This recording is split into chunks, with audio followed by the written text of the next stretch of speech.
கால ஆசிரியர் பெருமக்களுக்கு வணக்கம். இந்த வீடியோ வந்து பார்த்தீங்கன்னா எஸ்பெஷலி பிஜிடிஆர்பிக்கு ரெடி ஆகிற ஆசிரியர்களுக்காக நம்ம ஜென்ரல் ஸ்டடீஸ் ஜிகேயில் வந்து பார்த்திங்கன்னா 5வது யூனிட்டுக்கான ஒரு கொஷின்ஸ் தான் இதெல்லாம். இதில் ஒரு நியர்பை ஒரு 100 கொஷின்ஸ் இருக்குது.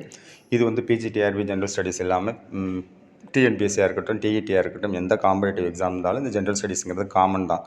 அதனால் வந்து நம்ம பிஜிடிஆர்பிக்கு இந்த சிலபஸில் இருக்கிறதுனால பிஜிடிஆர்பியோடு சேர்த்து எந்த காம்படேட்டிவ் எக்ஸாமுக்கும் ஜேகேக்கும் இது வந்து பொருந்துற விதமாக தான் இந்த கொஷின்ஸ் எல்லாமே இருக்குது. நீங்கள் நிறைய பேர் கேட்டுக்கிட்டதுபடி கொஷின்ஸ் வந்து பார்த்திங்கன்னா question answer both Tamil and English ரெண்டுலேயுமே இருக்குது. உங்களுக்கு தமிழில் நான் சொல்கிறேன், இங்கிலீஷ் மீடியம் இருக்கவங்க இதை கொஞ்சம் நீங்கள் படித்து பார்த்துக்குங்க. உங்களுக்கு ஓரளவுக்கு வந்து 5 யூனிட்ஸ் கம்ப்ளீட் பண்ணதுக்கப்புறம் உங்களுக்கு நீடு அப்படிங்கிறப்போ கண்டிப்பாக அந்த பிடிஎஃப் வந்து உங்களுக்கு டெலகிராம் லிங்க்கில் போட்டுறேன். இந்த லிங்க்கு உங்களுக்கு அனுப்பிச்சி விட்றேன். ஸோ நீங்கள் பார்த்துக்கலாம். நான் ப்ரிப்பேர் பண்ணுங்கள். எதுவும் டவுட்டு சஜஷன் தான் நீங்கள் சொல்லலாம். வாங்க நம்ம கொஷின் பார்ப்போம். கொஷின் நம்பர் 1, பின்வருவனவற்றில் எது பரிணாம வளர்ச்சியின் முதன்மை வழிமுறையாக கருதப்படுகிறது?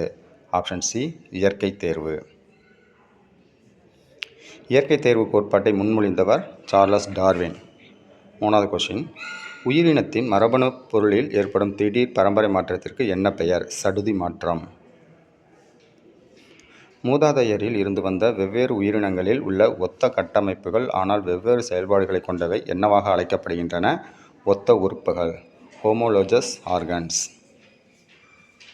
கொஷின் நம்பர் 5, பரிணாம வளர்ச்சியின் உயிர் வேதியியலின் ஆதாரம் என்ன? எது அப்படின்னு சொல்லி கேட்டிருக்காங்க. அனைத்து உயிரினங்களிலும் உள்ள டிஎன்ஏ மற்றும் புரதங்களின் ஒற்றுமை. அதான் பரிணாம வளர்ச்சியின் உயிர் வேதியியல் ஆதாரம் எதுன்னு பார்த்தீங்கன்னா அனைத்து உயிரினங்களிலும் உள்ள டிஎன்ஏ மற்றும் புரதங்களின் ஒற்றுமை. அடுத்த கொஷின், உயிர் வாழும் தகுதி என்ற சொற்றொடர் பெரும்பாலும் எதனுடன் தொடர்புடையது அப்படின்னு பார்த்தீங்கன்னா இயற்கை தேர்வு.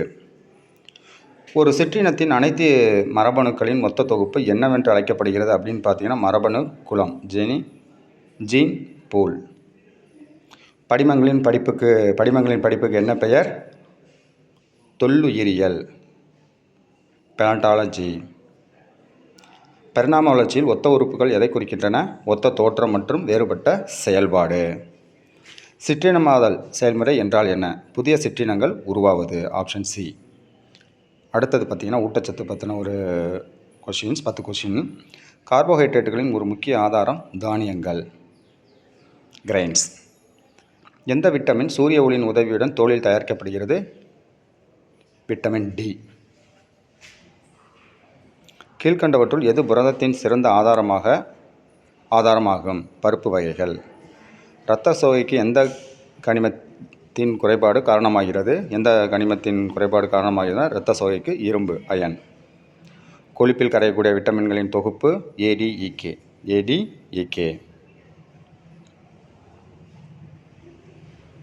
சமச்சீர் உணவின் முக்கியத்துவம் என்ன அப்படின்னா சரியான வளர்ச்சி மற்றும் பராமரிப்புக்கு அவசியம்.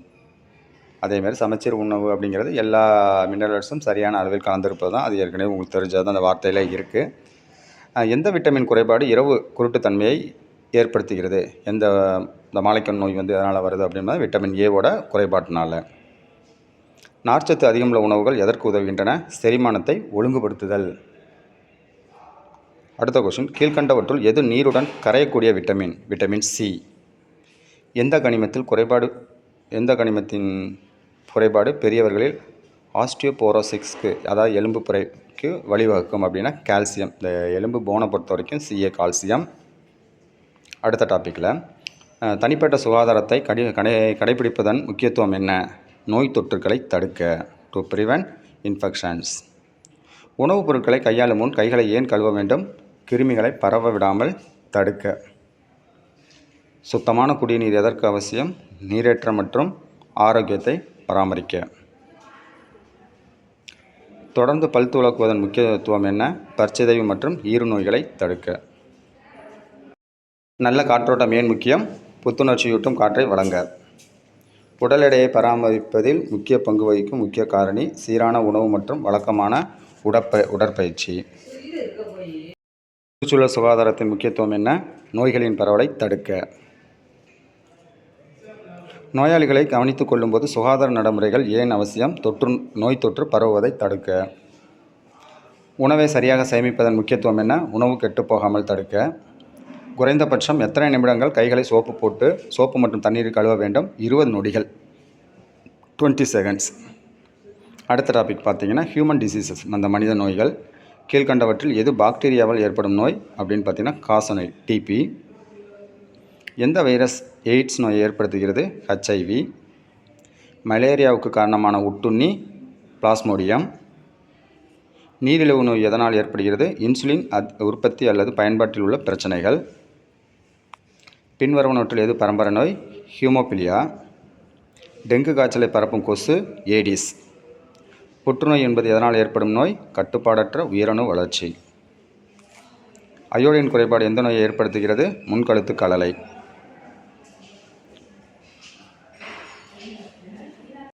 அதேபோன்று அயோடின் குறைபாடு எந்த நோயை ஏற்படுத்துகிறதுனா நமக்கு முன்கழுத்து கழலை, கோல்ச்சர். அடுத்ததுக்கப்புறம் கீழ்கண்டவற்றில் தொற்றுநோய் அல்ல அப்படிங்கிறது நீரிழிவு நோய், டயபெட்டிஸ் பார்த்திங்கன்னா தொற்றுநோய் கிடையாது. வைரஸால் ஏற்படும் பொதுவான நோய் என்ன அப்படின்னு பார்த்தீங்கன்னா ஜலதோஷம், அதாவது காமன் கோல்டு. அடுத்த டாபிக் பார்த்திங்கன்னா சுற்றுச்சூழல் மற்றும் சூழலியல். ஒரு சுற்றுச்சூழல் அமைப்பில் உள்ள உயிருள்ள கூறுகள் என்னவென்று அழைக்கப்படுகின்றன அப்படின்னு பார்த்தீங்கன்னா உயிரியல் கூறுகள், பயோட்டிக் காம்போனன்ட்ஸ். அடுத்து சூரிய ஒளி ஆற்றலை ரசாயன ஆற்றலாக மாற்றும் செயல்முறைக்கு என்ன பெயர் அப்படின்னு பார்த்தீங்கன்னா ஒளிச்சேர்க்கை, போட்டோசிந்தசிஸ். எது பசுமை குடில் வாயு அப்படின்னு பார்த்தீங்கன்னா கார்பன் டை ஆக்சைடு. சங்கிலி தொடர் உணவில் முதல் ஊட்டச்சத்து மட்டத்தில் உள்ள உயிரினங்கள் தயாரிப்பாளர்கள். ஆப்ஷன் பி, தயாரிப்பாளர்கள், ப்ரொடியூசர்ஸ். பல்லுயிர் பெருக்கம் என்றால் என்ன அப்படின்னு பார்த்தீங்கன்னா ஒரு பகுதியில் உள்ள அனைத்து உயிரினங்களின் பல்வேறு வகைகள். நீர் சுழற்சியில் ஆவியாதல் எவ்வாறு நடைபெறுகிறது? திரவ நீர் வாயுவாக மாறுதல். திரவம் வாயுவாக மாறுறது தான் உங்களுக்கு பார்த்தீங்கன்னா ஆவியாதல்னு சொல்கிறோம். காடு அழிப்பினால் ஏற்படும் முக்கிய சுற்றுச்சூழல் விளைவு என்ன அப்படின்னு பார்த்தீங்கன்னா மண்ணரிப்பு மற்றும் காலநிலை மாற்றம். அடுத்து இயற்கை வளங்களின் பாதுகாப்பின் முக்கியத்துவம் என்ன அப்படின்னு பார்த்தீங்கன்னா சுற்றுச்சூழல் அமைப்புகளை பராமரிக்கவும் வளங்களின் நீடித்த பயன்பாட்டை உறுதி செய்யவும் பயன்படுகிறது. ஒரு சுற்றுச்சூழல் அமைப்பில் சிதைப்பவர்களின் பங்கு என்ன அப்படின்னு பார்த்தீங்கன்னா கரிமப் பொருட்களை உடைத்து ஊட்டச்சத்துக்களை மீண்டும் சுழற்றுவது. Option B. எரிபொருட்களை எரிப்பதால் எந்த வகையான மாசுபாடு ஏற்படுகிறது அப்படின்னா காற்று மாசுபாடு. எரிப்பதால் காற்று மாசுபாடு அடைகிறது, ஏர் பொல்யூஷன். அடுத்தது எவால்யூஷன் பரிணாமம். சார்லஸ் டார்வின் தனது பரிணாம வளர்ச்சி கோட்பாட்டை எந்த புத்தகத்தில் முன்மொழிந்தார் அப்படின்னு பார்த்தீங்கன்னா சிற்றினங்களின் தோற்றம், on the origin of species. உயிரினங்களில் உள்ள வேறுபாடுகளுக்கான முதன்மை ஆதாரம் சடுதி மாற்றம். உயிரினங்களில் உள்ள வேறுபாடுகளுக்கான முதன்மை ஆதாரம் சடுதி மாற்றம். Option C, mutation. ஒற்றுமை உறுப்புகள் எதை குறிக்கின்றன அப்படின்னு பார்த்தீங்கன்னா வெவ்வேறு தோற்றம், ஒத்த செயல்பாடு. ஒற்றுமை உறுப்புகள் பொறுத்த வரைக்கும் வெவ்வேறு தோற்றமாக இருக்கும், ஆனால் ஒத்த செயல்பாடு சேமாக இருக்கும். அதாவது different origin and similar functions. பரிணாம வளர்ச்சியின் படிமப்பதிவுகள் எதற்கான ஆதாரத்தை வழங்குகின்றன? உயிரினங்களின் வளர்ச்சி வரிசை, the sequence of development of organisms. செயல்பாட்டில் இல்லாத உறுப்புகள் ஆனால் பரிணாம ரீதியாக தொடர்புடைய உயிரினங்களில் செயல்படும் என்னவென்று அழைக்கப்படுகின்றன? செயல்பாட்டில் இல்லாத உறுப்புகள் ஆனால் பரிணாம ரீதியாக தொடர்புடைய உயிரினங்களில் அவ்வாறு செயல்படுவது என்னவென்று அழைக்கப்படுகின்றன அப்படின்னு பார்த்தீங்கன்னா எச்ச உறுப்புகள்.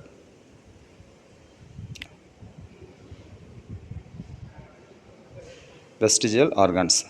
பரிணாமம் என்பது மக்கள் தொகையில் ஏற்படும் ஒரு தலைமுறையில் இருந்து அடுத்த தலைமுறைக்கு மரபணு அதிர்வெண்களின் மாற்றம் என்ற கருத்தை விவரிப்பது எது அப்படின்னு பார்த்தீங்கன்னா சிறு பரிணாமம். Option B, micro evolution. ஒரு புதிய சிற்றினத்தின் உருவாக்கத்திற்கு வழிவகுக்கும் செயல்முறை சிற்றினமாதல், ஸ்பெசியேஷன். மனிதர்களில் இருக்கும் எச்ச உறுப்புக்கு ஒரு உதாரணம் அப்பெண்டிக்ஸ். புவியியல் ரீதியாக தனிமைப்படுத்தப்பட்ட மக்கள் தொகை ஒரு புதிய சிற்றினமாக உருவாகும் போது அதற்கு என்ன பெயர் அப்படின்னு பார்த்தீங்கன்னா அலோபெட்ரிக் சிற்றினமாதல். புவியியல் ரீதியாக தனிமைப்படுத்தப்பட்ட மக்கள் தொகை ஒரு புதிய சிற்றினமாக உருவாகும் போது அதற்கு என்ன பெயர் அப்படின்னு பார்த்தீங்கன்னா அலோபெட்ரிக் சிற்றினமாதல், அலோபெட்ரிக் ஸ்பெசியேஷன். பரிணாம வளர்ச்சியின் தந்தை என்று அழைக்கப்படுபவர் Charles Darwin, father of evolution Charles Darwin. அடுத்து ஊட்டச்சத்து. விட்டமின் சி குறைபாடு எந்த நோயை ஏற்படுத்துகிறதுனா ஸ்கர்வி. விட்டமின் சி ஸ்கர்விங்கிற நோயை உண்டாக்கிறது குறைபாட்டினால். ஆற்றலை வழங்கும் ஊட்டச்சத்துக்கள் யாவை அப்படின்னு பார்த்தீங்கன்னா கார்போஹைட்ரேட் மற்றும் கொழுப்புகள். Carbohydrate and fat. எந்த விட்டமின் ரத்தம் உறைவதற்கு வந்து விட்டமின் கே அவசியம். உடலின் வளர்ச்சி மற்றும் பழுதுபார்ப்புக்கு எந்த ஊட்டச்சத்து அவசியம் அப்படின்னு பார்த்தீங்கன்னா புரதம். புரோட்டீன்ஸ். பெரும்பாலான கொழுப்புகள் எதில் சேமிக்கப்படுகின்றன? அடிப்போஸ் திசுவில் தான் கொழுப்புகள் வந்து சேமிக்கப்படுகின்றன. அடிப்போஸ் திசு. கால்சியம் குறைபாடு உடலில் என்ன விளைவை ஏற்படுத்துகிற? வலுவற்ற எலும்புகள் மற்றும் பற்கள். Weak bones and teeth. Vitamin B1 குறைபாடு எந்த நோயை ஏற்படுத்துகிறது? பெரிபெரி. B1 வந்து பார்த்திங்கன்னா பெரிபெரியை உண்டாக்கிறது. மனித உடலில் சுமார் எத்தனை சதவீதம் நீர் உள்ளது? 60 முதல் 70% வரை உங்களுக்கு நீர் இருக்குது. விட்டமின் A அதிகம் உள்ள உணவு கேரட். பாலில் காணப்படும் முக்கிய சர்க்கரை லாக்டோ அப்படிங்கிறத பால் பொருட்கள் தான் லாக்டோன்னு சொல்லுவோம். ஆனால் பாலில் காணப்படுற முக்கிய சர்க்கரை என்ன அப்படின்னு பார்த்தீங்கன்னா லாக்டோஸ். நோய்கள் பரவுவதை தடுப்பதில் என்ன முக்கிய பங்கு வகிக்கிறது அப்படின்னு பார்த்தீங்கன்னா நல்ல சுகாதாரம், குட் ஹைஜீன். வெளியே சென்ற பிறகு அல்லது கழிப்பறையை பயன்படுத்திய பிறகு ஏன் கைகளை கழுவ வேண்டும் அப்படின்னா கிருமிகளை அகற்ற. தினசரி குளிப்பதன் நோக்கம் உடல் துர்நாற்றத்தை அகற்ற, சுத்தமாக வைத்திருக்க. பொது இடங்களில் ஆரோக்கியத்தை பராமரிக்க என்ன ஒரு நல்ல நடைமுறை அப்படின்னு பார்த்தீங்கன்னா தும்மும் போதும் அல்லது இருமும் போதும் வாய் மற்றும் மூக்கை பொத்திக்கொள்ளுதல். கழிப்பறைகளை சுத்தமாக வைத்திருப்பதன் முக்கிய நோக்கம் நோய் கிருமிகள் பரவுவதை தடுக்க. உணவை சமைக்கும் போது தனிப்பட்ட சுகாதாரத்திற்கு என்ன முக்கியம்? நகங்களை சுத்தமாகவும் குட்டையாகவும் வைத்திருத்தல். செரிமான ஆரோக்கியத்தை மேம்படுத்த உதவும் ஒரு பழக்கம் நார்ச்சத்து நிறைந்த உணவை உண்ணுதல். நோய் தொற்றுகளை தடுக்க துணிகளை எப்படி பராமரிக்க வேண்டும் அப்படின்னு பார்த்தீங்கன்னா சுத்தமாக கழுவி உலர்த்தி இஸ்திரி போட வேண்டும். மன ஆரோக்கியத்தை பராமரிப்பது எது முக்கிய பங்கு வகிக்கிறது அப்படின்னு பார்த்தீங்கன்னா போதுமான ஓய்வு மற்றும் தூக்கம். மன ஆரோக்கியத்துக்கு போதுமான ஓய்வு மற்றும் தூக்கம் கண்டிப்பாக வேணும். அடுத்து கழிவுநீர் அமைப்புகளை சரியான முறையில் அகற்றுவது எதற்கு அவசியம்? நோய்க்கிருமிகள் பரவுவதை தடுக்க. அடுத்து ஹியூமன் டிசீசஸ் மனித நோய்கள். காலரா நோய்க்கு காரணமான நுண்ணுயிரி விப்ரியோ காலரா பாக்டீரியா. அதிலே வந்து காலரா இருக்குது, அதனால் விப்ரியோ காலரா பாக்டீரியா. இன்ஃப்ளூயன்ஸா எதனால் ஏற்படும் நோய் அப்படின்னு பார்த்தீங்கன்னா வைரஸ். கீழ்காண்பதில் எது தொற்றாத நோய் அப்படின்னு பார்த்தீங்கன்னா சர்க்கரை நோய், டயபெட்டிஸ் ஏற்கனவே பார்த்துருக்கோம். எந்த உறுப்பு மஞ்சள் காமாலையில் பாதிக்கப்படுகிறது? கல்லீரல். வந்து பார்த்திங்கன்னா லிவர் தான் வந்து பார்த்திங்கன்னா உங்களுக்கு அதிகம் மஞ்சள் காமாலை வந்துச்சுன்னா பாதிக்கப்படுகிறது. ஜாண்டிஸ் வந்துச்சுன்னா உங்களுக்கு லிவர் வந்து அஃபெக்ட் ஆகும். தொண்டை அலர்ஜிக்கு காரணமான பாக்டீரியா கார்னிபாக்டீரியம் டிப்தீரியா. நோய் பரவாமல் தடுக்க தடுப்பூசி போடப்படும் ஒரு நோய் என்ன அப்படின்னு பார்த்தீங்கன்னா போலியோ. கீழ்கண்டவற்றுள் எது சுவாச மண்டலத்தை பாதிக்கும் நோய்? ஆஸ்துமா. உயர் இரத்த அழுத்தம் எதனால் ஏற்படும் ஒரு முக்கிய உடல்நலை பிரச்சனை அப்படின்னு பார்த்தீங்கன்னா ஆரோக்கியமற்ற உணவு பழக்கம் மற்றும் வாழ்க்கை முறை. அமீபிக் வயிற்றுப்போக்கு எதனால் ஏற்படுகிறது? அமீபா. கீழ்கண்டவற்றில் எது பாலின ரீதியாக பரவும் நோய் அப்படின்னு பார்த்தீங்கன்னா சிபிலிஸ். முன்னதெல்லாம் ஜென்ரல் கொஸ்டினாக இருந்தது, இது மாதிரி கொஞ்சம் பாலின ரீதியாக பரவும் நோய் வந்து சிபிலிஸ். சுற்றுச்சூழல் அமைப்பில் அடுத்த டாபிக் சுற்றுச்சூழல் மற்றும் சூழலியலே கொஷின். சுற்றுச்சூழல் அமைப்பில் ஆற்றல் ஓட்டம் எவ்வாறு நடைபெறுகிறது அப்படின்னு பார்த்தீங்கன்னா தயாரிப்பாளர்களிலிருந்து நுகர்வோர்களுக்கு, அதாவது from producer to consumer. Ozone படம் எதற்கு உதவுகிறது? பூமியை வந்து புற ஊதா கதிர்களில் இருந்து பாதுகாக்க. Protect earth from ultraviolet UV ரேஸ்லேருந்து பாதுகாக்கிறதுக்காக தான் பயன்படுது. மறுசுழற்சி செய்வதன் முக்கிய நோக்கம் இயற்கை வளங்களை சேமிக்க. To conserve natural resources. ஒரு சுற்றுச்சூழல் அமைப்பில் உள்ள உயிரற்ற கூறுகள் நீர், காற்று, மண் மற்றும் சூரிய ஒளி. நீடித்த வளர்ச்சி என்பது எதிர்கால தலைமுறையினரின் தேவைகளை பூர்த்தி செய்யும் திறனை சமரசம் செய்யாமல் தற்போதைய தேவைகளை பூர்த்தி செய்வது. ஓர் இருப்பிடத்தையும் அதன் சுற்றுச்சூழலையும் உள்ளடக்கியது எது? இருப்பிடத்தையும் சுற்றுச்சூழலையும் உள்ளடக்கியது எக்கோசிஸ்டம், சுற்றுச்சூழல் அமைப்பு. சூழியல் பிரமிடுகளில் ஆற்றல் எவ்வாறு ஓடுகிறது? கீழ்மட்டத்திலிருந்து மேல்மட்டத்திற்கு குறைகிறது. சூழியல் பிரமிடுகளில் ஆற்றல் வந்து எப்படி ஓடுகிறது அப்படின்னா கீழ்மட்டத்திலிருந்து மேல்மட்டத்திற்கு குறைகிறது. Decreases from lower to higher trophic levels. கீழ்கண்டவற்றுள் எது மீத்தேன் வாயுவின் முக்கிய ஆதாரம்? விவசாயம், குறிப்பாக நெல் சாகுபடி மற்றும் கால்நடைகள். இதுதான் மீத்தேனுக்கு உண்டான ஆதாரம். உயிரினங்கள் மற்றும் அவற்றின் சுற்றுச்சூழலுக்கு இடையிலான தொடர்புகளை படிக்கும் அறிவியல் பிரிவு சூழலியல், எக்காலஜி. உலக சுற்றுச்சூழல் தினம் எப்போது கொண்டாடப்படுகிறது அப்படின்னு பார்த்தீங்கன்னா ஜூன் 5. இதை விட பார்த்தீங்கன்னா உங்களுக்கு வந்து இந்த யூனிட்டுக்கு உண்டான ஜென்ரல் ஸ்டடீஸ் முடிஞ்சு. இது டாப்பிக்கில் வந்து பார்த்தீங்கன்னா இது வந்து கொஞ்சம் ஜென்ரலாக இருக்கிறதுனால என்விரான்மெண்டல் ஸ்டடீஸ் அப்படிங்கிறனால இது முக்கியமாக இருக்கும். அது மட்டும் பார்த்துருக்கோம். இப்போ எல்லாம் முடிச்சதுக்கப்புறம் உங்களுக்கு திரும்ப வேணும் அப்படிங்கிறப்போ அடுத்த ரவுண்ட்லேயும் வந்து பார்த்தீங்கன்னா கொஷின்ஸ் போடலாம். அடுத்து இன்னும் ஒரு 5 யூனிட் இருக்குது. அந்த 5 யூனிட்டுக்கு அடுத்தடுத்து ஒரே வீடியோவில் எல்லாமே ஃபுல்லாக போட்டுறோம். பார்த்துட்டு இந்த ஜிகேல எதுவும் ஏதாவது கொஷினில் எதாவது கரெக்ஷன் ஏதாவது ஃபீட்பேக் இருந்துச்சுன்னா கண்டிப்பாக சொல்லலாம். தேங்க்யூ ஃபார் வாட்சிங்.